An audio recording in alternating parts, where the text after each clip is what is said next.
ゃん。い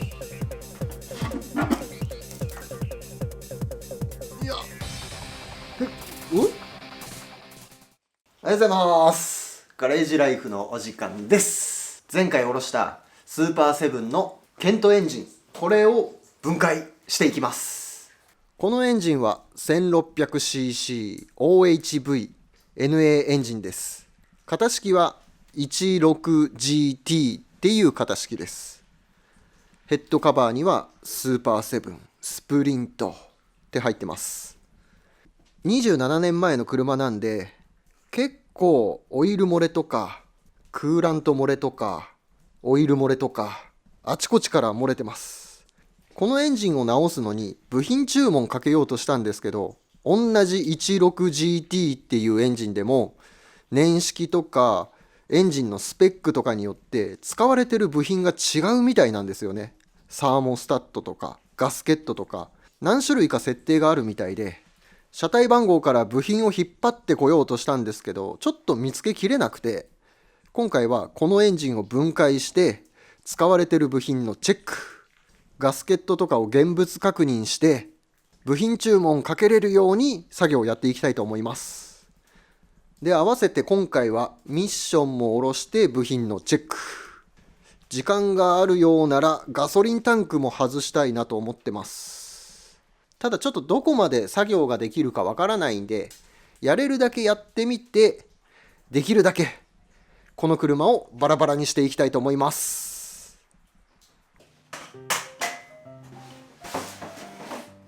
先にエンジンオイル抜いちゃいます。車に乗せたままだとこぼしてなんかあちこちかけてしまっても嫌だなと思ったんで、オイルは先に抜かず後に抜くことにしました。あれ、あんまり抜けてこない。こんなもんなのか。オイルが硬いのかな。蓋外しても全然オイルがドバーッと出てこないんで、結構硬めのオイル使われてるかもしれないです。お、結構黒いね。シリンダーヘッド外していきます。工具が合わなかったんでこれ削ってきました。これで緩めていきます。よしよしよしよしよしよし。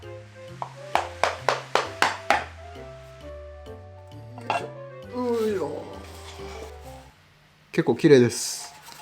あ、ガスケットコルクですね。コルクのガスケットが使われてます。すごい OHV だ現物触るの初めてです。うわー、すごいすごい。カムシャフトがついてない。すごいですね。こっちがバルブの方で、こっちがね、シャフトがずーっとこのエンジンの中通ってって、こっちのクランクの方でカムシャフトというかこう回してる感じですね。そう、ここでロッドがずーっとつながってます。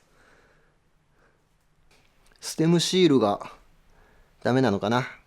ここもゴム部品ですからね。年数経っちゃうと硬くなってシール性能が落ちるんだと思います。ここだけはね、変えてあげたいですよね。排気ガスがちょっとベタベタして感じだったんで、多分オイルが下がってると思います。そしたら次はこのデストリビューターとか補給類をね、外していきたいんですけど、このまま外しちゃうとデストリビューターの角度とか点火タイミングとかが全部ずれて元に戻せなくなっちゃう可能性があるんで、1番シリンダーの圧縮上視点に合わせてから外していきたいと思います。このクランクプーリーにここ切り欠きマークがついてて、これがこの上の方のね、こっちですね。ここの点火タイミングのあれに合うようになるはずなんで、クランクプーリーを回していきます。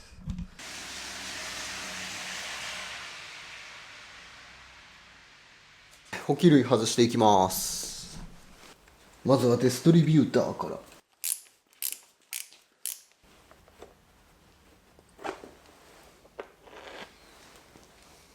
燃料ポンプも外しちゃいます。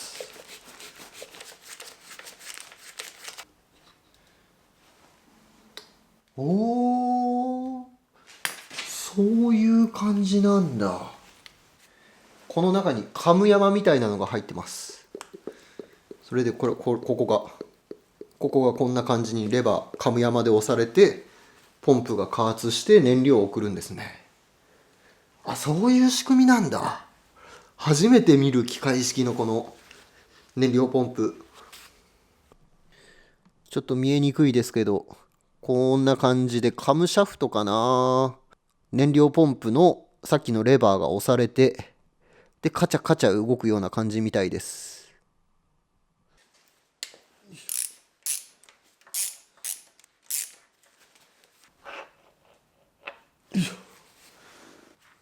あ、これがオイルポンプなんだ。あ、これがオイルポンプなんだ。へえ。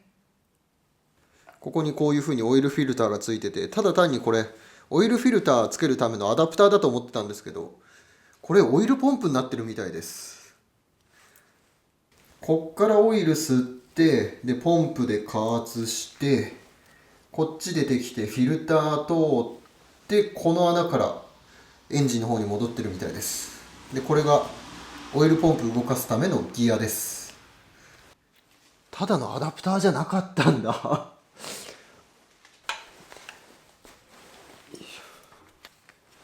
うん、多分そうですね。油圧センサーですね。とりあえずサーモスタット、回弁温度が何度なのかちょっと確認したいんで、一回外してチェックします。よいしょ。よいしょ、取れた。回弁温度74度のサーモスタットでした。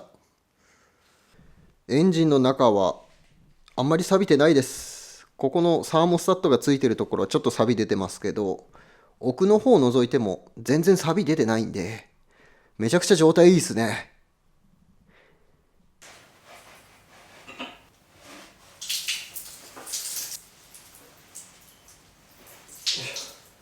多分ガスケットコルクだと思うんですけど、なんか液体ガスケットがいっぱい塗られちゃってるから、液体ガスケットだけで終わるのかどうかもちょっとよくわかんないし、ちょっとそこだけチェックしておきたいと思います。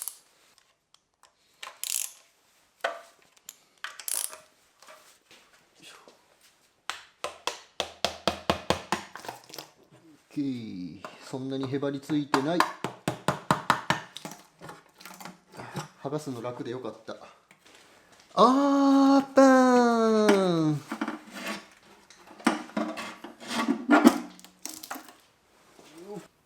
やっぱりコルクのガスケットですね。コルクが入ってて、それの表裏を液体ガスケットで留めるような感じです。よし、これでガスケットの注文ができますね。エンジンの中はめっちゃ綺麗です。オイルで焼けて色はねついてますけど、スラッジとかなんかカーボン的な汚れみたいなのは全然ありません。ピカピカしてて綺麗ですよね。オイル管理はめちゃくちゃ良かったんですね。これだったらメタルとかピストンとかそういうのは全然心配ないと思います。これテンショナーですね。でこっちはチェーンですね。チェーン駆動でクランクシャフトからこっちのカムのギアの方にチェーンでつながってます。このちょっと見にくいんですけど、この下の方にねカムがいます。こんな感じでクランクシャフトの横にカムシャフトが走ってます。でこのカムの先の方にさっきのロッドみたいな棒が来ていて、それがヘッドまで抜けて、バルブをね上げ下げしてるっていう感じですね。ちょっと見えにくいんですけど、あそこに、ギアみたいなのが切ってあるのが、あれがねオイルポンプのギアですね。カムシャフトに直接ギアが入ってます。で後ろの方に来ると今度もう一個別のカム山がいて、こっちは燃料ポンプ動かしてます。これがここにつながります。オイルポンプは穴から覗くとこんな風にギアが見えますね。オイルパンはこんな感じです。こっちも汚れはなくて綺麗です。でちょっとね外してておかしいなと思ったのが、これぶつけた後接着剤で直してるっぽいような感じがします。これ見えますか？よくよく見たらこれ接着剤ですね。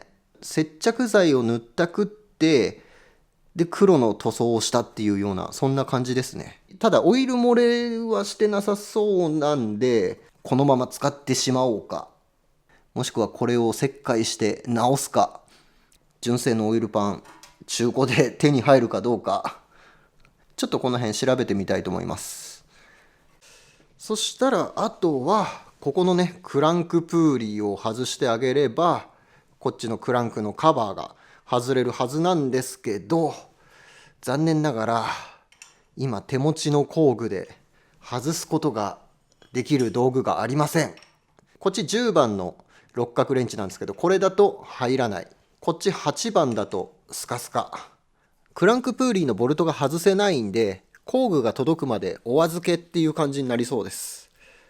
ホコリが入らないようにヘッドカバーとかオイルパンは仮で戻しておきました。そしたら工具が届くまでの間にミッション下ろしていきます。名車再生スーパーセブン、チャンネル登録よろしくね。多分これがミッションのドレンボルト。これなんか横についててフィラーっぽいですけど、多分これじゃないかな。下側から見ても他にドレンプラグっぽいものが見当たらないんで、多分それだと思います。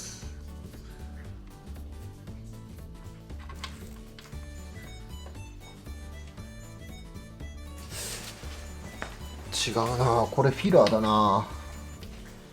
そんなオイル出てこないから、これフィラーですね。やっぱ入れる方だ。出す方が見当たらない。マジか。調べたらこのミッションドレンボルトないそうです。あとリアデフにもないって。こっから入れれるけど、抜くときは上の蓋開けて吸い上げて抜くみたいです。そんなことある？聞いたことないよ。でここの蓋を外して、そんでポンプで抜き取ると。こういう感じなんですね。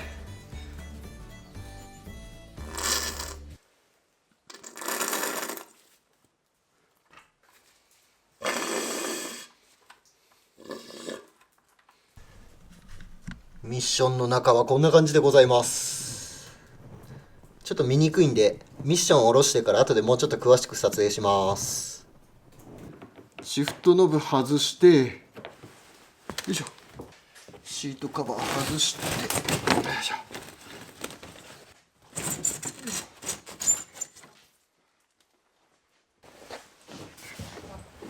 よいしょよいしょ。ネジ4本で止まってます。これ外せば多分ここが外れるはずです。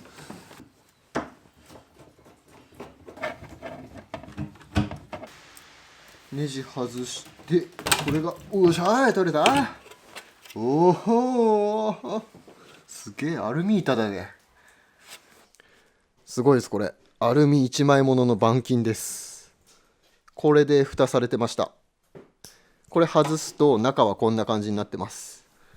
メインのフレームが入ってて、こんな感じでシフトノブで、こっちの奥の方に見えるのがミッションから出てきてる部分ですね。こっからリンクでボディの方、シフトノブの方につながってます。すごいメカメカしい。めっちゃかっこいい。こんだけシンプルだからこそあれかな、シフトのかっちり感が出るのかな。ブッシュっていうような感じのもの入ってなさそうですね。多分ここのリンク解除してあげればミッションとボディ側が分離できるんで、ここのボルトを外していきます。プロペラシャフトを外していきます。プロペラシャフト、デフのところでしかフランジついてなくて、ミッションから引っこ抜くことができそうです。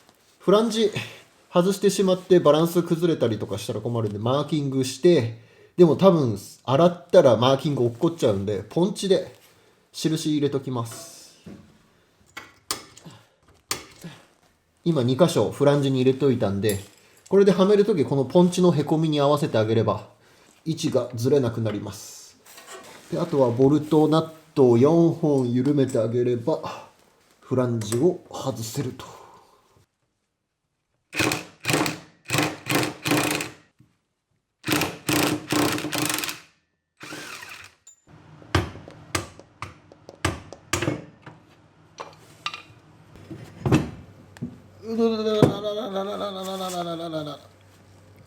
ミッションオイルが垂れてきた。プロペラシャフトは後ろの方に逃がしてあげて、ミッションマウント外します。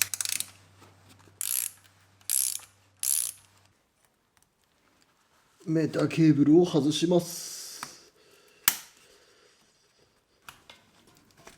よいしょよし、取れた。よし、あとはエンジンがついてないんで、ミッションはね、エンジンルームの方に前側に抜いてあげます。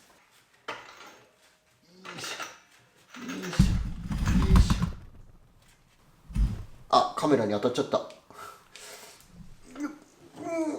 結構重いな。そこそこ重いですね。じゃあ取れた。今外したミッション、これ4速のマニュアルですね。だからギアの数とかが普通の車よりちょっと少なめなんで、ミッションケースはすごくコンパクトです。小さい。ただめちゃくちゃ重いです。これね、鉄です。鋳物ですね。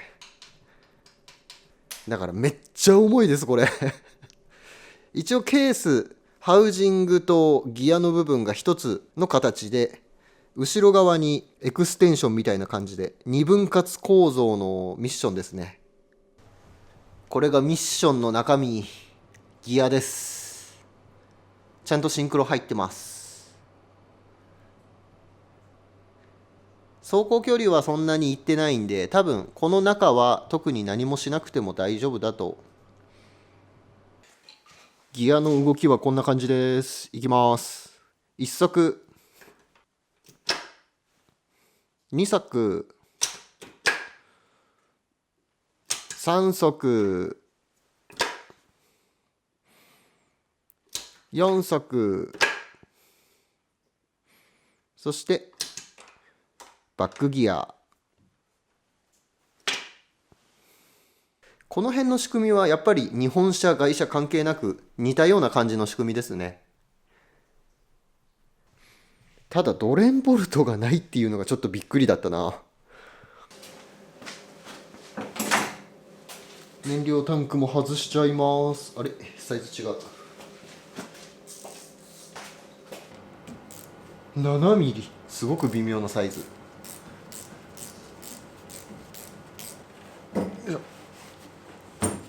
ここの燃料ホースも交換予定です。なんかひび割れてたから接着剤で前のオーナーが直したそうです。それでもやっぱりひび割れてます。はい、ということでこれは交換予定です。あれ、これアルミのタンクですね。鉄じゃない。つかない、磁石がくっつかない。タンクアルミか。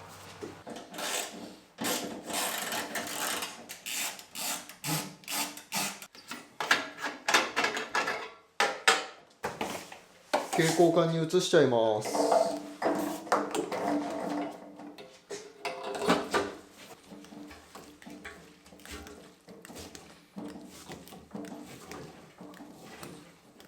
10リッター抜いたんでだいぶタンク軽くなったはず。これでタンクが上げれるんじゃないですか。あ、ダメじゃん。戻します。これ外さなきゃ。ここのロールゲージみたいなこのパイプ、これ外さないと取れないんで、これ外します。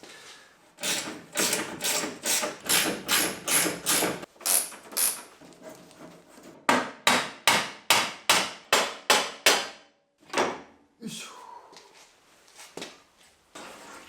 多分これでガソリンタンクが外れるはずです。多分。よ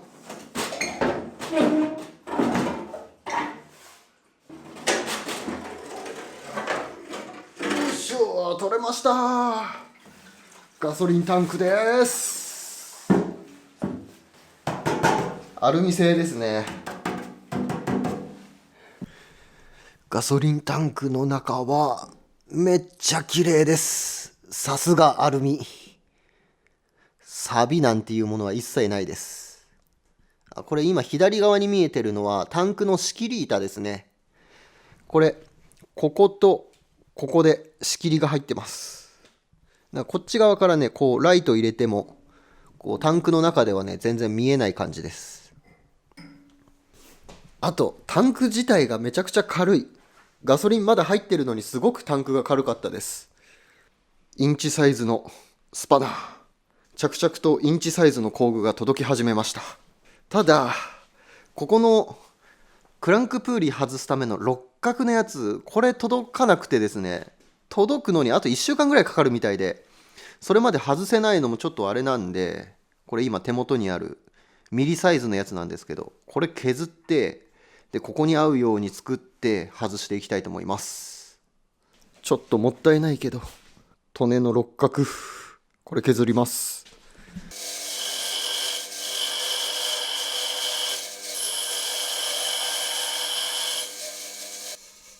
よし、入るようになった。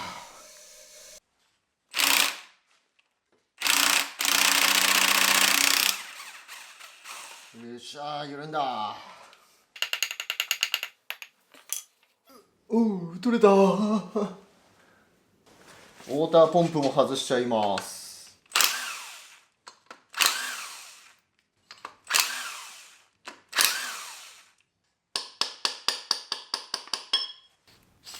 ただのプーリーのカバーみたいな、そんな感じです。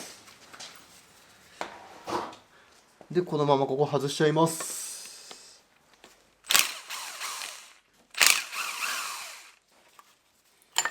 よいしょ。ウォーターポンプが取れました。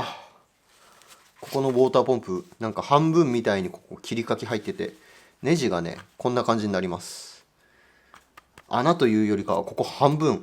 で、残りの半分がこっちのケースの方についてるような感じで、このネジ1本でウォーターポンプとこっちのケース側と両方止めるような感じになってます。すごい変わった構造。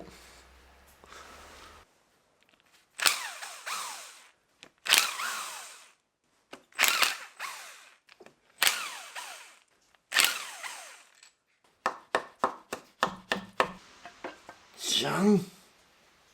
あ、やっぱ綺麗。エンジンの中綺麗ですよ、やっぱ。全然汚れがないですね。エンジンの中見やすいように、ほこりかぶらないようにってかぶせてたヘッドカバーとかオイルパンも外しました。こんな感じです。こっちがクランクシャフトで、こっちがカムシャフト。これがカムのギアになりますね。駆動はチェーンです。エンジン正面これしかありません。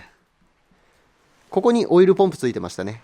この中に見えるのはシリンダーですね。1番シリンダー。錆とか全然ありません。めちゃくちゃ綺麗です。エンジンの正面これしかついてないんだ。すごいシンプル。エンジンの上側に来ると、これがロッカーアームで、これがバルブですね。シングルスプリングのタイプですね。1700とかコスワースだとか、なんかこのエンジンじゃないやつだと、ここがねダブルスプリングって、外側に1本、この中にもう1つスプリングが二重で入ってるエンジンあるみたいなんですけど、うちの車はシングルタイプですね。最近の車だとこの辺にねカムシャフトがついてると思うんですけど、こっちね、それがエンジンのこっち側についてるんで、こっからカムの動き拾うためにここにこのプッシュロッドみたいな、こういうのが入ってます。ロッド。こっちの下のカムシャフトからこのロッドが上下してロッカーアーム動かしてっていう形になります。このロッドがついてるっていうのがもう OHV っていう感じですね。ハーレーとかのエンジンもこれでしたっけ？確かそうですよね。ハーレーも OHV エンジンですもんね。こんな感じみたいです。エンジンのメンテナンス性すごくいいっすよね。タイミングベルトもついてないからね、10万キロでエンジンベルト交換やらなきゃいけないとか、そういう心配もなくなりますもんね。よし、そしたら最後エンジンヘッド、シリンダーヘッド、ここ外していきます。とりあえずロッカーアームからですね。ロッカーアーム外しちゃいます。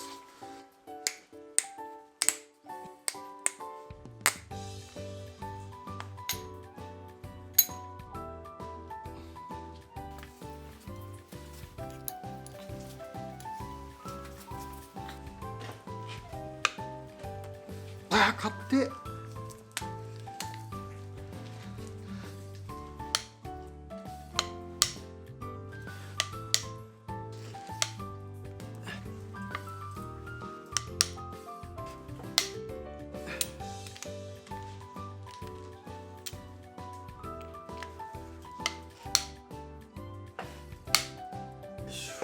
しよしよしよし。これで取れるんじゃないですか。いや、あ、重い重いな、すげえ重い。いや、おおヘッドが真っ平ら。ちょっと待って、重いから一回置かせて。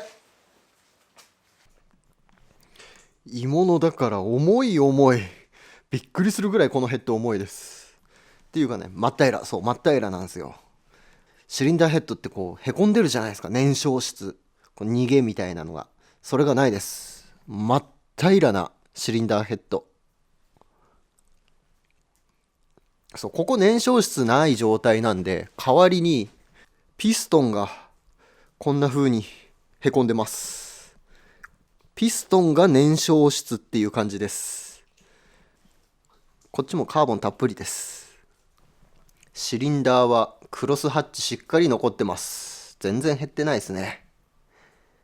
走行距離少ないのもありますけど、オイル管理もちゃんとされてたみたいだし、エンジンそのものは全然大丈夫そうですね。なんだろうこの感じ、僕の知ってるエンジンじゃないな。全然作りが全然違いますよ。